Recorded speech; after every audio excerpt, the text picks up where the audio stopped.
Introduction. The Dhammapada, a cornerstone of early Buddhist teachings, provides profound insights into the nature of existence, suffering, and liberation. Its verses guide us through 4 key levels of understanding, offering both philosophical depth and practical wisdom. Level 1. The nature of suffering. At its core, the Dhammapada teaches that life is marked by suffering, painful encounters, separations, and unfulfilled desires. This suffering arises because all phenomena, whether physical or mental, are impermanent and lack inherent substance. These aggregates of existence, khandha, are intrinsically unsatisfactory. The root cause of suffering is craving, tanha, the relentless desire for pleasure and existence. This craving drives the cycle of rebirth, bringing sorrow, anxiety, and despair. Understanding this truth sets the stage for liberation. Level 2. The path to liberation. The third truth declares that the destruction of craving leads to release from suffering. The fourth truth prescribes the Noble Eightfold Path as the means to achieve this release. This path consists of right understanding, right thought, right speech, right action, right livelihood, right effort, right mindfulness, right concentration. For practical purposes, these 8 factors are grouped into 3 major categories. Moral discipline includes right speech, action, and livelihood. Concentration includes right effort, mindfulness, and concentration. Wisdom includes right understanding and thought. Through moral discipline, we control unwholesome deeds and words. Through concentration, the mind becomes calm, pure, and unified. Through wisdom, we investigate the nature of mind and body, leading to profound insight and eventual liberation. Level 3. The monastic life. While the path can be practiced by anyone, it yields the greatest fruit for those who dedicate themselves fully to spiritual training. This often involves adopting the monastic life, a radical renunciation of worldly ties. Monks and nuns withdraw to secluded places, guided by wise instructors and the rules of monastic training. Living simply, with minimal material needs, they cultivate mindfulness and stillness of mind. Through meditation, they contemplate the arising and passing of all formations, experiencing a joy that transcends worldly pleasures. This practice culminates in the development of insight, vipassana, which reveals 3 fundamental truths.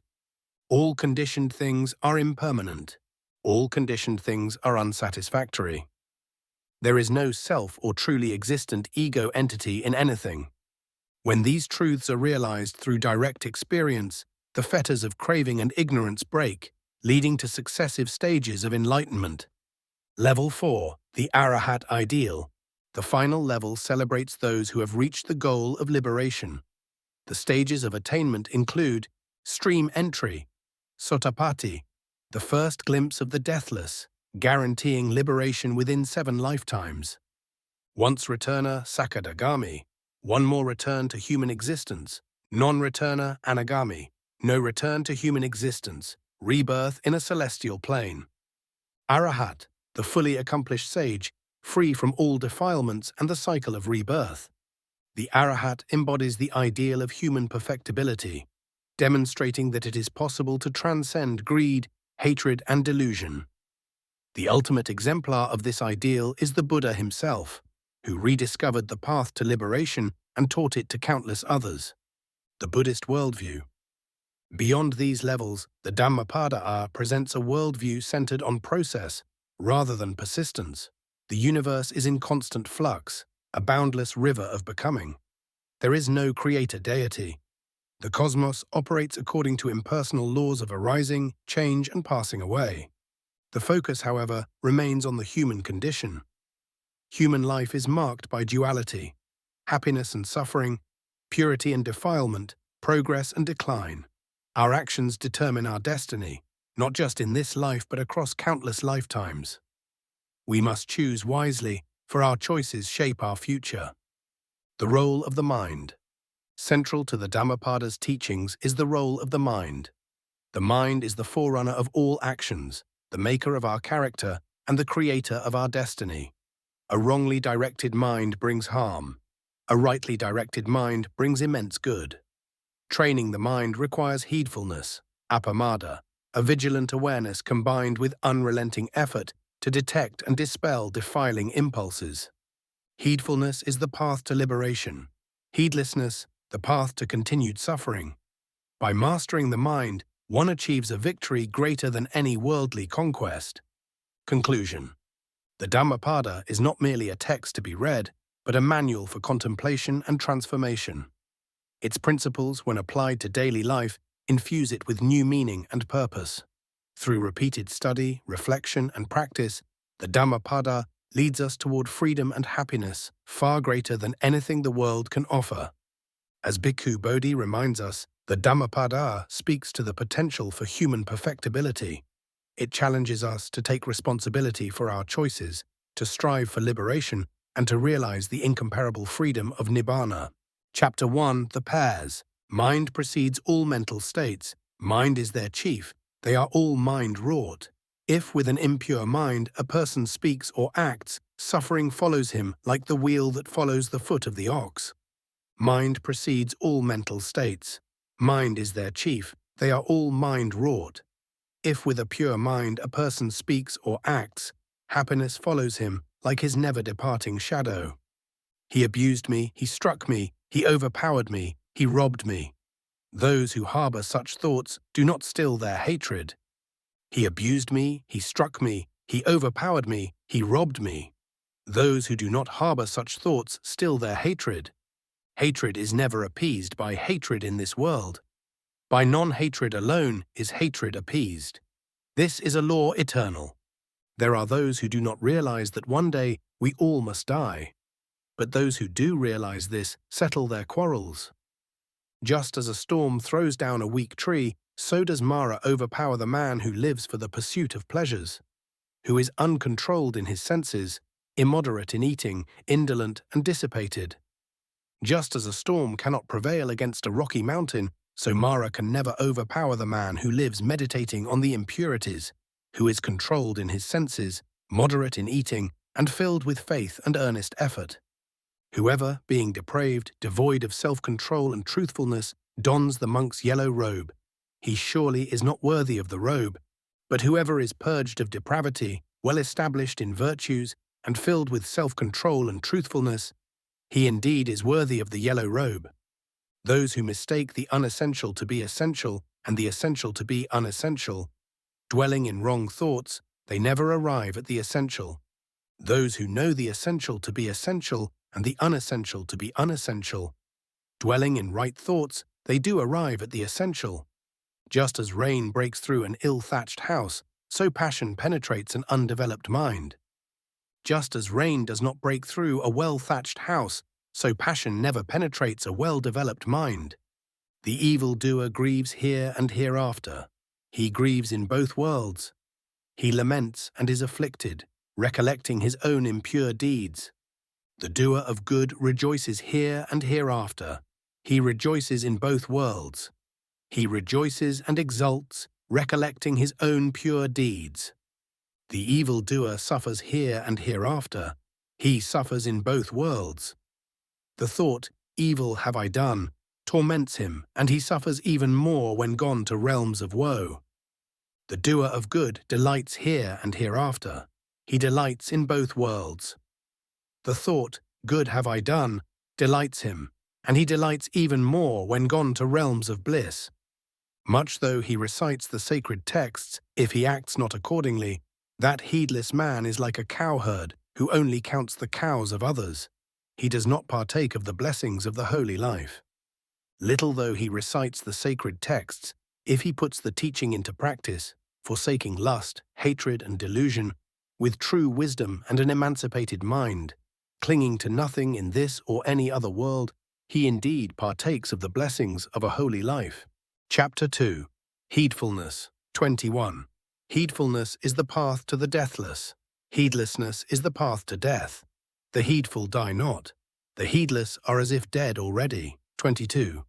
Clearly understanding this excellence of heedfulness, the wise exult therein and enjoy the resort of the noble ones. 23. The wise ones, ever meditative and steadfastly persevering, alone experience Nibbāna, the incomparable freedom from bondage. 24. Ever grows the glory of him who is energetic, mindful and pure in conduct, discerning and self-controlled, righteous and heedful. 25. By effort and heedfulness, discipline and self-mastery, let the wise one make for himself an island which no flood can overwhelm. 26. The foolish and ignorant indulge in heedlessness, but the wise one keeps his heedfulness to heedlessness. Do not indulge in sensual pleasures. Only the heedful and meditative attain great happiness. 28. Just as one upon the summit of a mountain beholds the groundlings, even so when the wise man casts away heedlessness by heedfulness and ascends the high tower of wisdom, this sorrowless sage beholds the sorrowing and foolish multitude. 29. Heedful among the heedless, wide awake among the sleepy. The wise man advances like a swift horse, leaving behind a weak jade. 30. By heedfulness did Indra become the overlord of the gods. Heedfulness is ever praised, and heedlessness ever despised. 31. The monk who delights in heedfulness and looks with fear at heedlessness advances like fire, burning all fetters, small and large. 32. The monk who delights in heedfulness and looks with fear at heedlessness will not fall. He is close to Nibbāna. Chapter 3. The mind, just as a fletcher straightens an arrow shaft, even so the discerning man straightens his mind, so fickle and unsteady, so difficult to guard. As a fish, when pulled out of water and cast on land, throbs and quivers, even so is this mind agitated. Hence, one should abandon the realm of Mara. Wonderful indeed it is to subdue the mind, so difficult to subdue, ever swift, and seizing whatever it desires. A tamed mind brings happiness. Let the discerning man guard the mind, so difficult to detect and extremely subtle, seizing whatever it desires. A guarded mind brings happiness. Dwelling in the cave of the heart, the mind without form wanders far and alone. Those who subdue this mind are liberated from the bonds of Mara. Wisdom never becomes perfect in one whose mind is not steadfast, who knows not the good teaching, and whose faith wavers. There is no fear for an awakened one, whose mind is not sodden by lust, nor afflicted by hate, and who has gone beyond both merit and demerit. Realizing that this body is as fragile as a clay pot, and fortifying this mind like a well-fortified city, fight out Mara with the sword of wisdom. Then, guarding the conquest, remain unattached. Ere long, alas, this body will lie upon the earth, unheeded and lifeless, like a useless log. Whatever harm an enemy may do to an enemy, or a hater to a hater, an ill-directed mind inflicts on oneself a greater harm. Neither mother, father, nor any other relative can do one greater good than one's own well-directed mind. Chapter 4. Flowers. Who shall overcome this earth, this realm of Yama, and this sphere of men and gods? Who shall bring to perfection the well-taught path of wisdom, as an expert garland-maker would his floral design? A striver on the path shall overcome this earth, this realm of Yama, and this sphere of men and gods. The striver on the path shall bring to perfection the well-taught path of wisdom, as an expert garland-maker would his floral design. Realizing that this body is like froth, penetrating its mirage-like nature and plucking out Mara's flower-tipped arrows of sensuality, go beyond the sight of the king of death. As a mighty flood sweeps away the sleeping village, so death carries away the person of distracted mind who only plucks the flowers of pleasure. The destroyer brings under his sway the person of distracted mind who, insatiate in sense desires, only plucks the flowers of pleasure. Footnote: the striver on the path, Sekha, one who has achieved any of the first 3 stages of supramundane attainment, a stream enterer, once returner, or non-returner. As a bee gathers honey from the flower without injuring its color or fragrance, even so the sage goes on his alms round in the village. Let none find fault with others, let none see the omissions and commissions of others, but let one see one's own acts, done and undone. Like a beautiful flower full of color but without fragrance, even so, fruitless are the fair words of one who does not practice them. Like a beautiful flower full of color and also fragrant, even so, fruitful are the fair words of one who practices them. As from a great heap of flowers many garlands can be made, even so should many good deeds be done by one born a mortal. Not the sweet smell of flowers, not even the fragrance of sandal, tagara, or jasmine blows against the wind, but the fragrance of the virtuous blows against the wind. Truly, the virtuous man pervades all directions with the fragrance of his virtue. Footnote: the sage in the village is the Buddhist monk who receives his food by going silently from door to door with his alms bowls, accepting whatever is offered. Tagara, a fragrant powder obtained from a particular kind of shrub. Of all the fragrances, sandal, tagara, blue lotus, and jasmine, the fragrance of virtue is the sweetest. Faint is the fragrance of tagara and sandal, but excellent is the fragrance of the virtuous, wafting even amongst the gods. Mara never finds the path of the truly virtuous, who abide in heedfulness and are freed by perfect knowledge. Upon a heap of rubbish in the roadside ditch blooms a lotus, fragrant and pleasing. Even so, on the rubbish heap of blinded mortals, the disciple of the Supremely Enlightened One shines resplendent in wisdom. Chapter 5. The Fool. Long is the night to the sleepless, long is the league to the weary, long is worldly existence to fools who know not the sublime truth. Should a seeker not find a companion who is better or equal, let him resolutely pursue a solitary course. There is no fellowship with the fool. The fool worries, thinking, I have sons, I have wealth. Indeed, when he himself is not his own, whence are sons, whence is wealth? A fool who knows his foolishness is wise at least to that extent. But a fool who thinks himself wise is a fool indeed. Though all his life a fool associates with a wise man, he no more comprehends the truth than a spoon tastes the flavor of the soup. Though only for a moment a discerning person associates with a wise man, quickly he comprehends the truth, just as the tongue tastes the flavor of the soup. Fools of little wit are enemies unto themselves as they move about doing evil deeds, the fruits of which are bitter. Ill done is that action of doing which one repents later, and the fruit of which one, weeping, reaps with tears. Well done is that action of doing which one repents not later, and the fruit of which one reaps with delight and happiness. So long as an evil deed has not ripened, the fool thinks it as sweet as honey. But when the evil deed ripens, the fool comes to grief.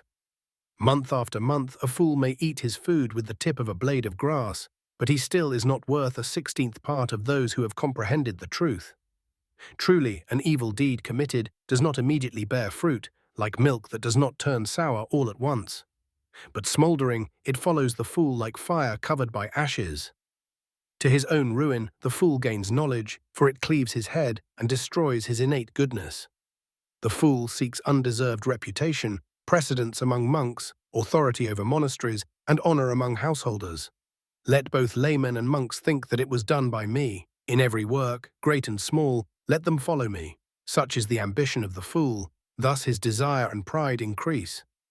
One is the quest for worldly gain, and quite another is the path to Nibbāna. Clearly understanding this, let not the monk, the disciple of the Buddha, be carried away by worldly acclaim, but develop detachment instead. Chapter 6. The Wise Man. Should one find a man who points out faults and reproves, let him follow such a wise and sagacious person as one would follow a guide to hidden treasure. It is always better, and never worse, to cultivate such an association. Let him admonish, instruct, and shield one from wrong. He, indeed, is dear to the good and detestable to the evil. Do not associate with evil companions. Do not seek the fellowship of the vile. Instead, associate with good friends. Seek the company of noble men. He who drinks deeply of the Dhamma lives happily with a tranquil mind. The wise man ever delights in the Dhamma, made known by the noble one, the Buddha. Irrigators regulate the rivers, fletchers straighten the arrow shafts, carpenters shape the wood. The wise control themselves. Just as a solid rock is not shaken by the storm, even so, the wise remain unaffected by praise or blame. Upon hearing the teachings, the wise become perfectly purified, like a deep, clear, and still lake. The good renounce all attachment. The virtuous do not prattle with a yearning for pleasures. The wise show neither elation nor sorrow when touched by happiness or grief. He is indeed virtuous, wise, and righteous who does no wrong, neither for his own sake nor for the sake of another. He does not crave sons, wealth, or power, nor does he seek success through unjust means. Few among men cross to the farther shore, the rest, the vast majority, only run up and down along the hither bank. But those who act according to the perfectly taught Dhamma will cross the realm of death, so difficult to cross. Abandoning the dark way, let the wise man cultivate the bright path. Having left home for homelessness, let him yearn for the delight of detachment, so difficult to enjoy. Giving up sensual pleasures with no attachments, let the wise man cleanse himself of the mind's defilements. Those whose minds have reached full excellence in the factors of enlightenment, who, having renounced acquisitiveness, rejoice in non-attachment, rid of all cankers, glowing with wisdom, they have attained Nibbāna in this very life. Chapter 7. The Arahat, the Perfected One.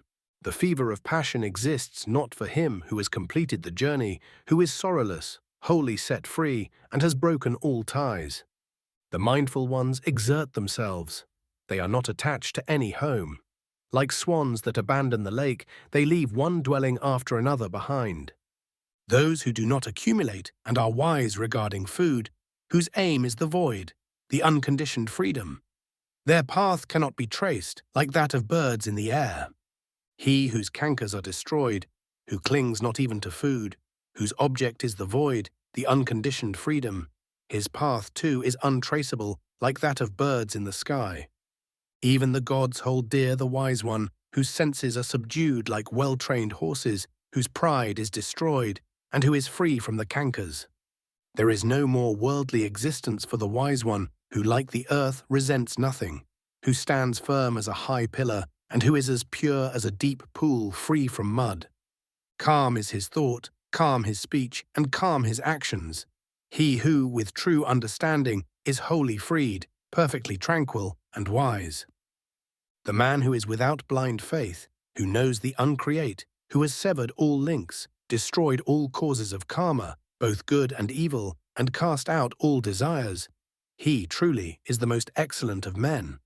Inspiring indeed is the place where arahats dwell, be it a village, a forest, a vale, or a hill. Inspiring too are the forests, where worldlings find no pleasure. There the passionless will rejoice, for they seek no sensual delights.